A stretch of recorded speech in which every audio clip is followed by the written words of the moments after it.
এবার একটা লাড্ডু আমি আপনাদের একটু ভেঙে দেখিয়ে দিচ্ছি। এই যে দেখুন, কত সুন্দর একেবারে দানাদার টেক্সচারটা কিন্তু চলে এসেছে। মুখে দেওয়া মাত্রই কিন্তু এই লাড্ডুগুলো একেবারে মিলিয়ে যাবে। নমস্কার বন্ধুরা, অনুভব রান্নাঘরে আরও একটি নতুন রেসিপিতে সবাইকে স্বাগত জানাচ্ছি। বন্ধুরা, আজকে আমি মাত্র 1 কাপ সুজি আর হাফ কাপ দুধ দিয়ে তৈরি করে দেখাবো এক দারুণ মজাদার লোভনীয় রেসিপি। যে রেসিপিটা যদি আপনারা বাজার থেকে কিনে খেতে যান তাহলে কিন্তু বহু মূল্য পড়ে যাবে। তো আজকে আমি ঘরে থাকা কয়েকটি সাধারণ উপকরণ দিয়েই তৈরি করে দেখাবো এই দারুণ মজাদার রেসিপি। আর সেই জন্য দেখুন, এখানে আমি নিয়েছি মাত্র 1 কাপ সুজি। এখানে আপনারা মিহিদানা সুজিটাও নিতে পারেন, আবার মোটা দানা সুজিটাও কিন্তু নিতে পারেন। আর এখানে আমি কাপটা মেপে নিয়েছি, আপনারা কিন্তু যে কোনো মেজারমেন্ট বাটি মেপেও সুজিটা নিতে পারেন। এবার আমি সুজিটাকে একটা বোলের ভিতরে ঢেলে নেব। আর তারপরে দেখুন, আমি নিয়েছি হাফ কাপ লিকুইড দুধ। এখানে আমি কিন্তু নর্মাল তাপমাত্রায় থাকাই দুধটা নিয়েছি। এবার আমি পুরো দুধটা এই সুজির ভিতরে ঢেলে দেব। পুরো দুধটাই আমি সুজির ভিতরে দিয়ে দিয়েছি। আর এবার আমি সুজির ভিতরে অ্যাড করব সামান্য একটু লবণ, স্বাদের ব্যালেন্সটা ঠিক রাখার জন্য। তবে আপনারা অপছন্দ করলে স্কিপ করে যেতে পারেন। আর সেই সঙ্গে অ্যাড করব 2 টেবিল চামচ গুঁড়ো দুধ। এখানে যদি আপনারা এই রেসিপিটায় সামান্য একটু গুঁড়ো দুধ দেন তাহলে কিন্তু দারুণ একটা টেস্ট পাবেন। তবে এখানে কিন্তু আপনারা গুঁড়ো দুধের পরিবর্তে এই যে মালাইটা আছে না, সেটাও দিতে পারেন, আবার কনডেন্স মিল্কটাও দিতে পারেন। তবে আজকে আমি খুবই কম খরচে আপনাদের তৈরি করে দেখাবো। এই যে দেখুন, সমস্ত উপকরণগুলো এইভাবে আমি একবার ভালোভাবে হাতের সাহায্যে মেখে নেব। সুজির সঙ্গে সমস্ত উপকরণগুলোকে আমার খুব ভালোভাবে মেখে নেওয়া হয়ে গেছে। আর মেখে নেওয়ার পরে আপনাদের টেক্সচারটা দেখিয়ে দিচ্ছি। এই যে দেখুন বন্ধুরা, টেক্সচারটা কিন্তু ঠিক এরকমই আসবে। আর এবার আমি সুজির মিশ্রণটাকে ঢাকা চাপা দিয়ে রেখে দেব 10 মিনিটের মতো। মোটামুটি 10 থেকে 15 মিনিটের মতো কিন্তু রেখে দিতেই হবে বন্ধুরা। আর চলুন এই ফাঁকে রেসিপির জন্য বাকি কাজগুলো সেরে নিই। আর সেই জন্য দেখুন, এখানে আমি নিয়েছি কয়েক প্রকার ড্রাই ফ্রুটস। আর সেই জন্য নিয়েছি 2 টেবিল চামচ কাজু বাদাম, 2 টেবিল চামচ কিশমিশ, 2 টেবিল চামচ পেস্তা বাদাম আর 2 টেবিল চামচ আমন্ড বাদাম কুচি। এখানে আমি এইসব উপকরণ নিয়েছি। আপনারা কিন্তু আপনাদের পছন্দ মতো যে কোনো শুকনো ফলের উপকরণ ব্যবহার করতে পারেন। আর সেই সঙ্গে নিয়েছি একটি তরকা প্যানে দিয়ে দেবো 2 টেবিল চামচ ঘি। এবার আমি ঘিটাকে গ্যাসের উনুনে একটু বসিয়ে দিলাম। তারপর হালকা করে ঘিটাকে একটু মেল্ট করে নেব। আর তারপর ঘিটা যখন হালকা করে একটু মেল্ট হয়ে যাবে তখন আমি এর ভিতরে এক এক করে এই শুকনো ফলের উপকরণগুলো দিয়ে দেবো। আর তারপর লো ফ্লেমে এই ড্রাই ফ্রুটসগুলো আমি ঘিয়ের সঙ্গে 1 মিনিটের মতো একটু ভেজে নেব। এখানে কিন্তু বন্ধুরা এই ফলের উপকরণগুলো খুব বেশি সময় নিয়ে ভাজা যাবে না, তাহলে কি হবে, এগুলো পুড়ে যাবে। আর সেক্ষেত্রে কিন্তু এই ফলগুলো খেতে তেতো লাগবে, খেতে কিন্তু রেসিপিটা ভালো লাগবে না। এই যে দেখুন বন্ধুরা, আমি 1 মিনিটের মতো ড্রাই ফ্রুটসগুলোকে ভেজে নিয়েছি। এর থেকে কিন্তু আর বেশি ভাজবো না। এবার কি করতে হবে, গ্যাসের ফ্লেমটাকে সঙ্গে সঙ্গে অফ করে দিতে হবে। তারপর এইগুলোকে অন্য একটি জায়গায় সঙ্গে সঙ্গে নামিয়ে নিতে হবে, তা নাহলে কিন্তু এই যে পাত্রের গরমে এই ড্রাই ফ্রুটসগুলো কিন্তু পুড়ে যেতে পারে। এদিকে সুজিটা রেস্টে রেখে দিয়েছিলাম, 10 মিনিট হয়ে গেছে। এই যে দেখুন বন্ধুরা, এই 10 মিনিটের ভিতরে কিন্তু সুজিটা একেবারে অনেকটা ফুলে গেছে। এই যে দেখুন, আর ব্যাটারটা কিন্তু আগের থেকে অনেকটা বেশ ঘন হয়ে গেছে। হাত দিয়ে আরো একবার ভালোভাবে মিশিয়ে নেব। আর তারপরে দেখুন, আমি একটি তাওয়া বসিয়ে দিয়েছি। গ্যাসের ফ্লেমটাকে একেবারে লোয়ে রেখে তাওয়াটাকে গ্যাসের পরে বসিয়ে দিয়েছি।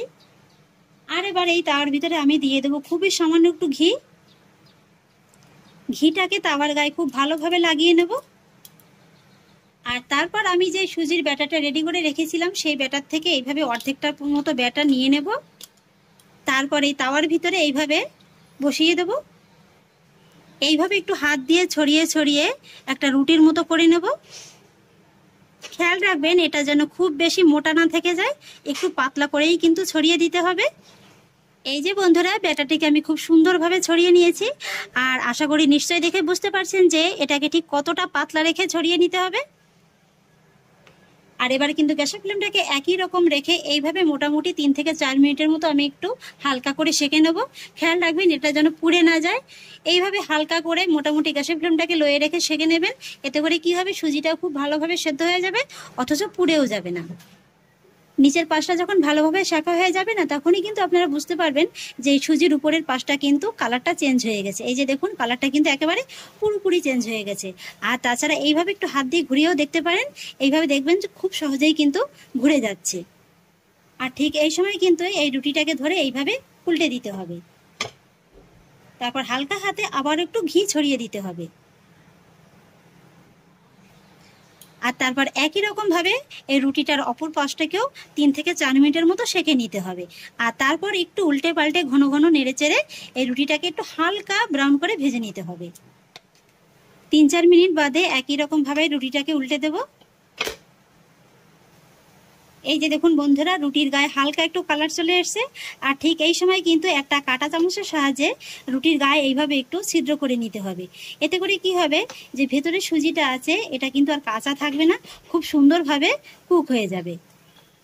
তারপরে কিন্তু এই রুটিটাকে এইভাবে একটু ঘন ঘন উল্টে পাল্টে হালকা করে একটু সেঁকে নিতে হবে।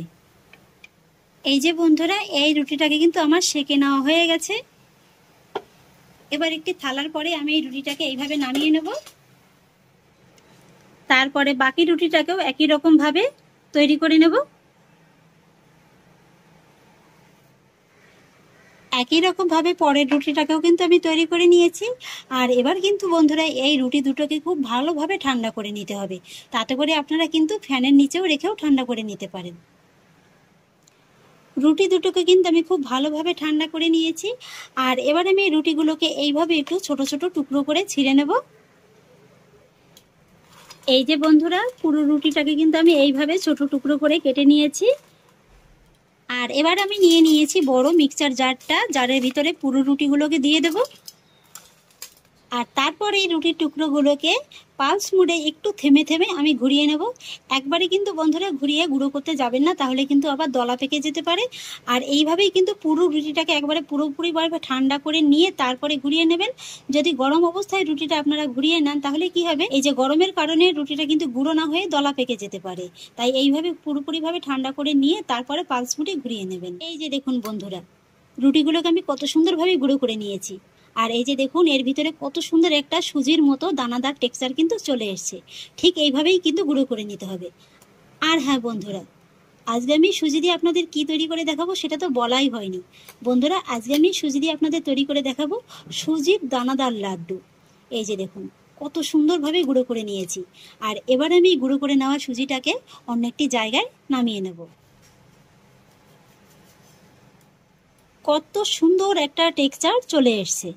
এই যে যতটুকু এই যে ডেলা ডেলা আছে এগুলোকে এইভাবে হাত দিয়ে একবার ভালোভাবে ভেঙে দেব। আর এবার আমি এই গুঁড়ো করে নেওয়া সুজির ভিতরে দিয়ে দেবো 1/2 কাপ গুঁড়ো করা চিনি। আমি যে কাপটা মেপে দুধটা নিয়েছিলাম সেই কাপেরই কিন্তু চিনির গুঁড়োটা নিয়ে নিয়েছি।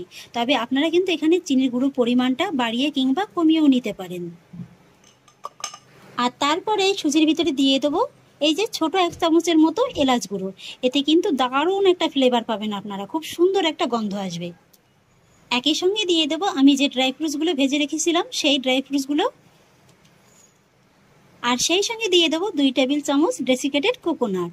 এখানে আপনাদের হাতের কাছে যদি ডেসিকেটেড কোকোনাট না থাকে সেক্ষেত্রে আপনারা একটু ফ্রেশ নারকেল কোড়া শুকনো খোলায় একটু নেড়ে চেড়ে শুকিয়ে এইভাবে ব্যবহার করতে পারেন। এবার আমি এই সমস্ত উপকরণগুলো এই সুজির গুঁড়োর সঙ্গে ভালোভাবে মেখে নেব।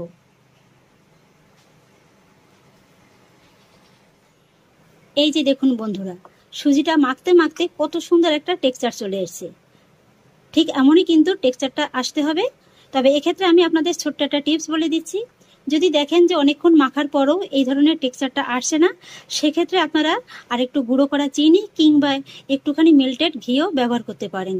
সামান্য একটু ঘি যদি গরম করে এর ভিতরে দেন তাহলে কিন্তু এরকমই একই রকম টেক্সচারটা আসবে। কিংবা একটু গুঁড়ো করা চিনি দিলেও কিন্তু হয়ে যাবে। এবার আমি একা করে সুজির লাড্ডুগুলো সব পাকিয়ে নেব। এই যে দেখুন, হাতে এইভাবে অল্প একটু নিয়ে নেব। তারপরে এইভাবে একটু মুঠো করে চেপে গোল লাড্ডুর শেপটা দিয়ে নেব।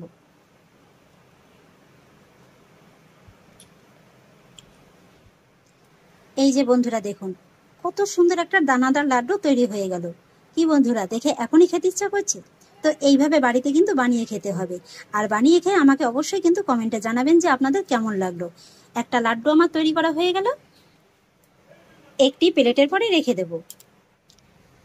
আবারও একটা তৈরি করে নিচ্ছি। এগুলো কিন্তু বানানো খুবই সহজ, একবার কিন্তু যে কেউ দেখলেই বানিয়ে ফেলতে পারবেন। একই রকম ভাবে আমি আরও একটি লাড্ডু তৈরি করে নিলাম। এটাকেও একই রকম ভাবে রেখে দেব। আর এইভাবেই বাকি সবগুলো লাড্ডু তৈরি করে নিয়ে তারপর আপনাদের দেখিয়ে দিচ্ছি। এই যে বন্ধুরা, এক এক করে আমি সবগুলো লাড্ডু তৈরি করে নিয়েছি। আর দেখুন, মাত্র 1 কাপ সুজিতে কিন্তু আপনারা মোটামুটি 13 থেকে 14টার মতো এরকম বড় বড় সাইজের লাড্ডু পেয়ে যাবেন। দেখতে দেখুন বন্ধুরা, কতটা আকর্ষণীয় লাগছে। এবার একটা লাড্ডু আমি আপনাদের একটু ভেঙে দেখিয়ে দিচ্ছি। এই যে দেখুন, ভিতরটা দেখুন শুধু একবার, কত সুন্দর একেবারে দানাদার টেক্সচারটা কিন্তু চলে এসেছে। মুখে দেওয়া মাত্রই কিন্তু এই লাড্ডুগুলো একেবারে মিলিয়ে যাবে। এত সুন্দর হয়েছে এই লাড্ডুগুলো বন্ধুরা, একবার হলেও বাড়িতে ট্রাই করে দেখতে পারেন। বানানো যেমন খুবই সহজ, আর খেতে কিন্তু ততোধিক মজাদার। এতটাই মজাদার হয় এই লাড্ডুগুলো খেতে যে একবার যদি আপনারা বানিয়ে খান, বারবারই কিন্তু খেতে মন চাইবে। এই যে দেখুন, হাতে দেওয়া মাত্রই কিন্তু একেবারে ভেঙে গুড়িয়ে যাচ্ছে। তাহলে আশা করছি বন্ধুরা, আমার আজকের এই সুজির লাড্ডু রেসিপি আপনাদেরও খুব ভালো লেগেছে। যদি ভালো লেগে থাকে তাহলে আমাকে অবশ্যই একটা লাইক এবং কমেন্ট করবেন, সেই সঙ্গে বন্ধুদের সঙ্গে শেয়ার করবেন। আর প্লিজ বন্ধুরা, যদি আমার পরিবারের নতুন সদস্য হয়ে থাকেন তাহলে একটা সাবস্ক্রাইব করে পাশে থাকা বেল আইকনটি প্রেস করে দেবেন। ফিরে আসি এরকমই পরের অন্য কোনো নতুন রেসিপি নিয়ে। সবাই ভালো থাকুন, সুস্থ থাকুন, ধন্যবাদ।